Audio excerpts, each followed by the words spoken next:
नमस्कार, आप सभी दर्शकों का बहुत बहुत स्वागत है स्वराज एक्सप्रेस में। मैं हूं आपके साथ निशा तिवारी, एक्सप्रेस रिपोर्टर में। आइए आपको सीधे लेकर चलते हैं राजधानी भोपाल।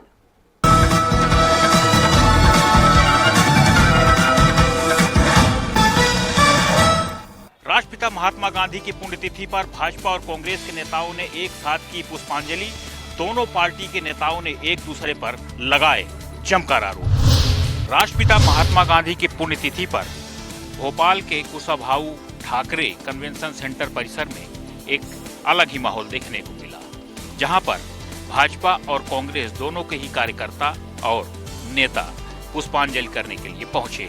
यहां पर सबसे पहले कांग्रेस के कार्यकर्ता और नेता पहुंचे, जहां पर उन्होंने भगवान राम का भजन गाया। करीब 10-12 मिनट तक भजन करने के बाद उन्होंने पुष्पांजलि की और फिर उसके बाद आरोप लगाते हुए कहा कि कुछ तथाकथित लोग गोडसेवाद को बढ़ावा देते हैं और फिर राष्ट्रपिता महात्मा गांधी को पुष्पांजलि अर्पित करते हैं। वहीं भारतीय जनता पार्टी की ओर से प्रदेश अध्यक्ष वी डी शर्मा ने कहा कि कांग्रेस पार्टी कभी भी राजनीति का मौका नहीं छोड़ती। जिस प्रकार से महाकुंभ में भगदड़ मची, उसको भी कांग्रेस के नेता राजनीति कर रहे हैं। उसके अलावा प्रदेश अध्यक्ष वी डी शर्मा ने कहा कि जिस प्रकार से कांग्रेस के राष्ट्रीय अध्यक्ष मल्लिकार्जुन खड़गे ने गंगा के नाम पर बात की और ये कहा कि गंगा की डुबकी लगाने से किसी को रोजगार नहीं मिलता, तो यह कहीं न कहीं सनातन के साथ खिलवाड़ है। कुल मिलाकर भाजपा और कांग्रेस ने राष्ट्रपिता महात्मा गांधी की पुण्यतिथि के मौके पर एक दूसरे पर आरोपों की बौछार कर दी। कांग्रेस ने भाजपा पर भगवान राम के नाम पर राजनीति करने का आरोप लगाते हुए गोडसेवाद को बढ़ावा देने का भाजपा पर आरोप लगाया और कहा कि जिस प्रकार से भाजपा के लोग और कुछ तथाकथित लोग गोडसेवाद को बढ़ावा देते हैं, वो लोग यहाँ पर राष्ट्रपिता महात्मा गांधी को पुष्पांजलि करने पहुंच रहे हैं। भोपाल से प्रेस रिपोर्टर के लिए संदीप मिश्रा। अखिल भारतीय कांग्रेस कमेटी एआईसीसी में बदलाव की तैयारी चल रही है, जिसमें मध्य प्रदेश के कुछ नेताओं को भी मौका मिल सकता है। अखिल भारतीय कांग्रेस कमेटी एआईसीसी में नई टीम बनाने की तैयारी कर रही है। इसमें मध्य प्रदेश के कुछ नेताओं को मौका मिल सकता है। महिलाओं और अल्पसंख्यक वर्ग से भी कुछ नेताओं को केंद्रीय स्तर पर जिम्मेदारी दी जा सकती है। दिल्ली में कांग्रेस कार्यालय नए भवन में शिफ्ट होने के बाद अखिल भारतीय कांग्रेस कमेटी की नई टीम बनाने की तैयारी चल रही है। इसमें मध्य प्रदेश के कुछ नेताओं को सबसे ज़्यादा प्रमुखता के साथ स्थान दिया जा सकता है। इनमें अरुण यादव का नाम सबसे ऊपर शामिल है। दरअसल पार्टी के पास लंबे समय से कोई यादव चेहरा नहीं है। साथ ही साथ केंद्रीय मंत्री रहे अरुण यादव को भी इसमें शामिल करने को लेकर जोर शोर से तैयारी चल रही है। इसके अलावा जयवर्धन सिंह का नाम भी शामिल है। इसके अलावा अगर बात की जाए तो फिलहाल पार्टी में ग्वालियर संभाग में केंद्रीय मंत्री ज्योतिरादित्य सिंधिया से मुकाबला करने की जिम्मेदारी जो है वो प्रियव्रत सिंह के साथ ही जयवर्धन सिंह, प्रवीण पाठक के कंधों पर है। प्रियव्रत सिंह फिलहाल दिल्ली विधानसभा चुनाव में बार रूम के प्रभारी की जिम्मेवारी भी संभाल रहे हैं और ऐसे में उनको पार्टी एआईसीसी में रख सकती है। कांग्रेस सूत्रों का कहना है कि एआईसीसी में इस बार अनुभवियों के साथ युवाओं की संख्या भी बढ़ाई जा सकती है। मध्य प्रदेश से जिन नेताओं को एआईसीसी में शामिल करने की तैयारी है, उनमें अरुण यादव, जयवर्धन सिंह के साथ ही प्रवीण पाठक, प्रियव्रत सिंह और ओमकार सिंह मरकाम के नाम शामिल हैं। एक्सप्रेस रिपोर्टर के लिए भोपाल से कुमार संदीप। ग्वालियर के नवागत निगम आयुक्त संघ प्रिय ने अपना पदभार ग्रहण किया और अधिकारियों से मुलाकात की। पदभार ग्रहण कर सभी अधिकारियों का परिचय प्राप्त किया तथा सभी अधिकारियों से आपस में समन्वय बनाकर शहर विकास के लिए मेहनत से कार्य करने की बात कही। नवागत निगमायुक्त संघ प्रिय ने अधिकारियों से कहा कि हम सभी एक परिवार के रूप में मिलकर ईमानदारी पूर्ण निष्ठा, मेहनत एवं पारदर्शिता के साथ कार्य करें, जिसे जो कार्य दिया जाए समय पर पूर्ण करें। उन्होंने सभी अधिकारियों एवं कर्मचारियों से कहा कि शहर की स्वच्छता के लिए सभी मिलकर प्रयास करें। इसके साथ ही निगमायुक्त ने निर्देश दिया कि हितग्राही गुल्लक योजना में किसी भी प्रकार की लापरवाही न हो और आम नागरिक किसी कार्य के लिए परेशान न हो। साथ ही आमजन से विनम्र होकर बात करें और उनकी समस्याओं का उचित निराकरण भी कराएं। इस दौरान नवागत निगमायुक्त ने कहा कि ग्वालियर शहर को अच्छी स्वच्छता रैंकिंग में लाने के लिए जो भी प्रयास किए जाएंगे वो करेंगे। ग्वालियर से एक्सप्रेस रिपोर्टर विनोद शर्मा।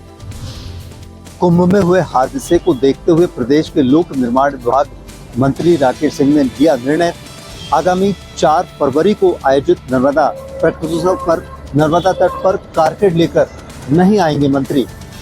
लोगों से भी वाहन न लाने की दी उन्होंने सलाह। आगामी 4 फरवरी को नर्मदा प्रकट उत्सव नर्मदा तटों पर मनाया जाएगा।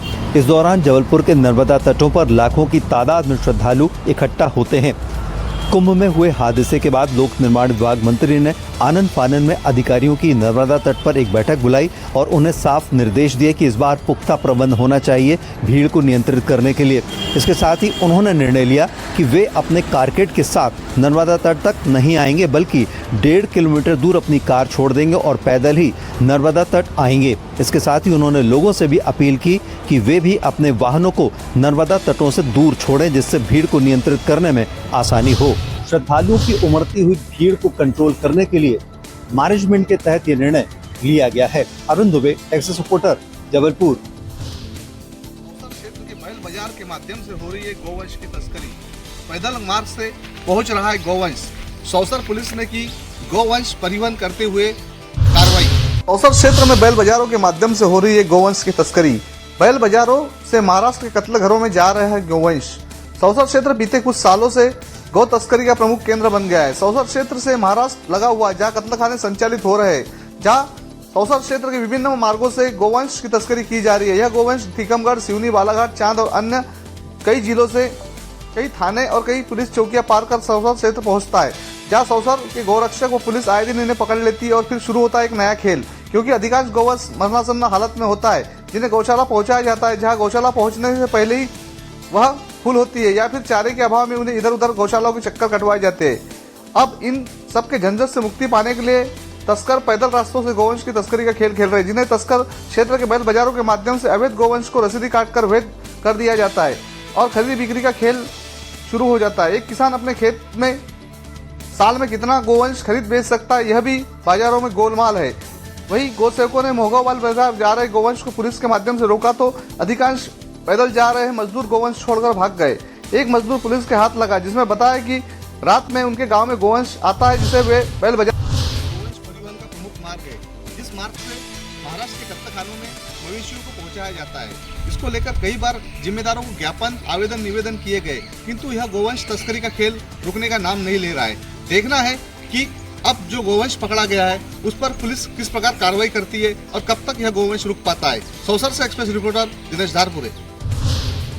नगरीय निकाय चुनाव से पहले रायपुर पुलिस घुसपैठियों पर कार्रवाई करती हुई नजर आ रही है। 2000 से अधिक संदेहियों को पुलिस लाइन में लाया गया है और उनका आधार कार्ड वेरिफिकेशन किया जा रहा है। नगरीय निकाय चुनाव से पहले पुलिस का बड़ा एक्शन है, जिसमें सभी बाहरी संदेहियों को पुलिस लाइन में वेरिफिकेशन किया जा रहा है। संदेहियों में बड़ी संख्या में पश्चिम बंगाल, जम्मू कश्मीर समेत नेपाल के लोग भी शामिल हैं। बस में भरकर इन्हें पुलिस लाइन लाया गया और शहर के अलग अलग थाना इलाकों में बिना मुसाफिरी दर्ज कराए ये संदेही राजधानी में सालों से निवास कर रहे हैं। एसएसपी समेत पुलिस के आला अधिकारी यहाँ पर मौजूद है और आधार कार्ड का वेरिफिकेशन किया जा रहा है। आधार कार्ड मशीन से पुलिस इनका वेरिफिकेशन कर रही है और संदिग्ध पाए जाने पर इन पर वैधानिक कार्रवाई भी की जाएगी। छत्तीसगढ़ में लगातार घुसपैठियों पर प्रशासन नजर बनाए हुए हैं। राजधानी रायपुर में ये वेरिफिकेशन कर रायपुर पुलिस एक्शन मोड पर नजर आ रही है। फिलहाल इसका कितना असर आने वाले दिनों में होता है, ये देखने वाली बात होगी। एक्सप्रेस रिपोर्टर के लिए रायपुर से गोपी कृष्ण साहू। नगरीय निकाय चुनाव के लिए कार्यकर्ता सम्मेलन के जरिए बीजेपी मेगा प्रचार करेगी। इसकी आगाज 31 जनवरी यानी कल राजधानी रायपुर से होगी। इस सम्मेलन में 10,000 से अधिक कार्यकर्ताओं को जुटाया जाएगा। इस दौरान बीजेपी महापौर और रायपुर के 70 पार्षदों के पक्ष में प्रचार होगा। इसी तरह बीजेपी सभी 10 नगर निगमों में कार्यकर्ता सम्मेलन करेगी। इसके अलावा बीजेपी 1 फरवरी को हर घर झंडा अभियान की शुरुआत करेगी। सभी कार्यकर्ता घरों में बीजेपी का झंडा लगाएंगे। साथ ही झंडा लगाकर प्रत्याशियों के पक्ष में प्रचार होगा। सभी मंत्री, विधायक, संगठन के लोग भी झंडा लगाएंगे। वहीं कांग्रेस महापौर और पार्षद प्रत्याशियों के साथ कार्यकर्ताओं की बैठकें करेगी। अब देखना दिलचस्प होगा कि बीजेपी का कार्यकर्ता सम्मेलन या कांग्रेस की जो बैठक है वो कितना कारगर साबित होता है। रायपुर से एक्सप्रेस रिपोर्टर दिलीप साहू। सुविधाओं को लेकर भले सरकार बड़े बड़े दावे करती हो, लेकिन स्वास्थ्य सुविधाएं यहाँ तस्वीरों में देख सकते हैं। यह तस्वीर है जिला चिकित्सालय संपत मेडिकल कॉलेज का, यहाँ परिसर में किस तरह जो है गंदे नाली का पानी लगा हुआ है और मरीज से लेकर कर्मचारी तक इसी पानी से होके अस्पताल में जा रहे हैं। सरकार एक तरफ स्वास्थ्य सुविधाओं को लेकर बड़े बड़े दावे करती है और अस्पताल में सुविधाओं को बेहतर बता वाहवाही भी बटोरती रहती है, लेकिन असल जमीनी धरातल की तस्वीरें इनके दावों की पोल खोलती नजर आ रही है। मामला जिला मुख्यालय स्थित संयुक्त जिला चिकित्सालय संबद्ध मेडिकल कॉलेज हॉस्पिटल का है, जहां दुर्व्यवस्था का आलम यह है कि अस्पताल का ड्रेनेज सिस्टम ध्वस्त है, जिसके चलते गंदे नाले का पानी पूरे अस्पताल परिसर में बिखरा हुआ है। वहीं बिखरे पड़े गंदे पानी के रास्ते मरीज व स्वास्थ्य कर्मी अस्पताल में आने जाने के लिए मजबूर हैं, जिससे यहां कभी भी संक्रामक रोग फैल सकता है। को लेके कर्मचारी से लेके मरीज तक सभी परेशान हैं। अब देखने वाली बात होगी कि कब तक इसका निस्तारण होता है या इसी तरह यहाँ पानी और गंदे पानी का अंबार लगा रहता है। कैमरामैन मणिंद्र के साथ गोविंद पटेल, एक्सप्रेस रिपोर्टर, कुशीनगर। बहराइच में नो हेलमेट नो फ्यूल का फार्मूला शुरू होते ही विवादों में गिर गया। यहां पर पेट्रोल पंप मालिकों ने डीएमएसपी से मिलकर पेट्रोल पंप पर हेलमेट की वजह से पेट्रोल न देने पर विवाद की स्थिति उत्पन्न होने की बात बताई और इसको बाद न करने की बात कही। 26 जनवरी से बहराइच में लागू हुई नो हेलमेट नो फ्यूल व्यवस्था ने पेट्रोल पंप मालिकों के लिए परेशानियां बढ़ा दी हैं, जिस कारण पेट्रोल पंप एसोसिएशन ने डीएम और एसपी को एक ज्ञापन सौंपकर इस नियम को खत्म करके किसी अन्य विकल्प पर विचार करने की मांग की है। पेट्रोल पंप एसोसिएशन का कहना है कि बिना हेलमेट के पेट्रोल न देने पर ग्राहक कर्मचारियों के साथ विवाद करते हैं और कई बार पेट्रोल पंप पर ग्राहकों और कर्मचारियों के बीच विवाद की स्थिति भी उत्पन्न हो जाती है, जिस कारण उनका व्यापार प्रभावित हो रहा है। पेट्रोल पंप मालिकों की आग्रह पर अब देखना होगा कि जिला प्रशासन और परिवहन विभाग इस बारे में क्या कदम उठाती है। Tariq Ahmed, express reporter, Bahraich. वही वक्त हो चला एक छोटी सी ब्रेक का, बने रहिए स्वराज न्यूज के साथ।